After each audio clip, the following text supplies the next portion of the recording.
ఇప్పుడు వచ్చేసి ఫాల్స్ విషయానికి వస్తే ఫాల్స్ అనేది మనం వాటర్లో డిప్ చేసేసి ఆరబెట్టేయాలండి.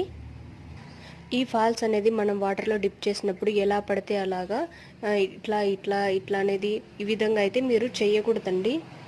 ఎందుకంటే మనం వాటర్లో డిప్ చేసినప్పుడు మనకి ఇవి ఉంటాయి కదా, ఇట్లాగా అనేది ఈ పీస్లు వచ్చేసి ఇవి ఉంటాయి కదా పోగులు, అవన్నీ క్రాస్ అంతా కూడా వచ్చేస్తాయండి.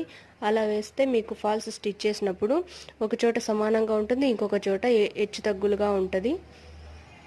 ఇటువంటి ప్రాబ్లమ్స్ అయితే ఉంటాయి. అందుకని చెప్పేసి మీరు వాటర్లో డిప్ చేసిన వెంటనే నీట్గా మీరు అనేది ఆరబెట్టేసుకోవాలి. ఆరబెట్టేటప్పుడు కూడా ఇప్పుడు ఈ వెడల్పుగా ఉంటుంది కదా, ఇట్లనే ఈ విధంగా ఇట్లా వెడల్పుగా ఉండాలి. ఇట్లా హోల్డ్ అయినట్టు అట్లా ఎట్లా పడితే అట్లా ఆరబెట్టకూడదండి.